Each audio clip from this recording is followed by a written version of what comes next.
Hey everyone! Today I'm going to be showing you a stencil technique to print onto fabric. Actually, technically you could use this for wood too, but I'm just doing a shirt today. Let's get started! You'll need a shirt or another piece of clothing, freezer paper, a design, an iron, a pencil, an X-Acto knife. Since I'm redoing my studio and everything is out of place, I couldn't find my X-Acto knife, so I had to resort to using this box cutter, fabric paint, a stippling brush, a cardboard insert. Print or draw out a design.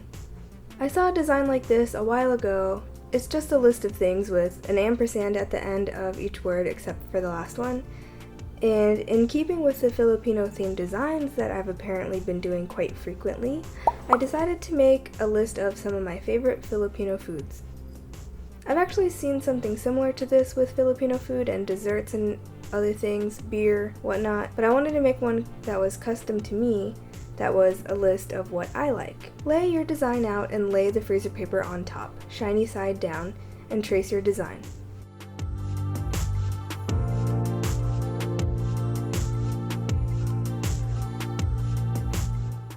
And then cut it out.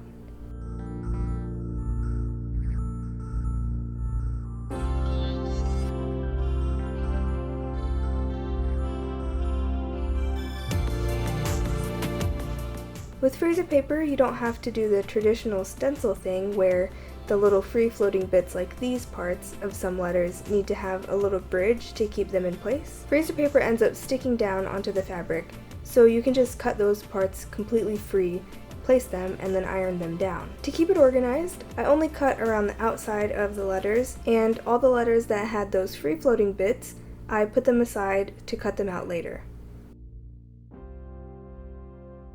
Once the main part is cut out, you can start ironing it onto your clothes.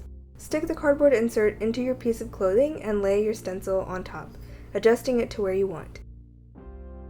And then iron it on. It's better to do a sort of patting motion with the iron instead of placing it down and swiping it over the stencil. The iron can catch onto the freezer paper and tear it. You could still salvage it, since the part that rips off should still be able to stick down.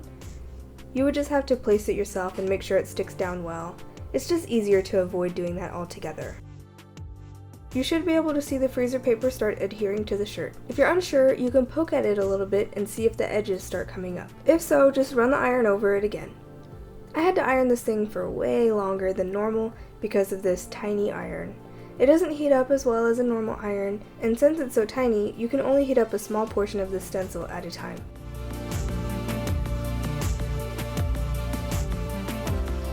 Once the main part of the stencil is stuck down, you can start placing all the smaller floating bits. I went letter to letter, cutting the floating bit out and ironing it down. Cutting the next letter's floating part, ironing, etc. until I was done. Waiting to cut the part out until you're literally about to iron that piece down helps to keep it all organized. Anyway, make sure the edges of the design are stuck down really well. And now, on to paint. The stuff I'm using is pretty freaking old, and I was kind of worried about it at first, but it ended up working really well. I'm using some ink that's made for screen printing onto fabric. An alternative option is to use some textile medium and mixing it with acrylic or craft paint. Dip your brush into the ink or paint and start stippling onto the stencil. Basically, you're just going to dab up and down onto the piece of clothing. If you try to paint it on by brushing the paint onto the stencil, you might end up lifting the edge of the stencil, and if that happens, the ink or paint can get under there and ruin the design.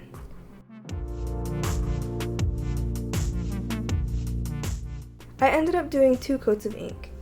I probably could have done another coat to get totally crisp black letters, but thankfully it looks just fine with 2 coats. Let it dry, and then you can peel off the stencil. A lot of people suggest letting this dry overnight, I guess to make sure you don't accidentally hit a pocket of wet paint and then smear it all over your shirt or whatever.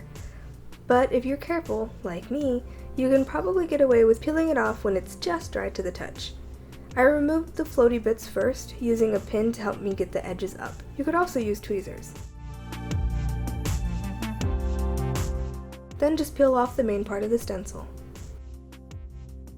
You may find that some parts end up tearing off, but that's not a problem. You can just go back and remove those parts after you've finished removing this bigger part.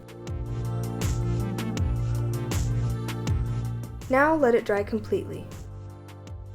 Most likely the paint or ink that you use will suggest heat setting it. Just follow the directions on whatever you used. For mine, it says to heat the iron as hot as the fabric can stand and iron it for 3 to 5 minutes on both sides. I laid some pieces of paper down to protect my iron and then ironed away.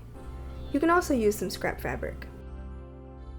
Then I flipped it inside out and repeated, this time sticking the paper inside the shirt so that it's still touching the design directly to make sure that the ink didn't bleed onto the back of the shirt. And then you're done.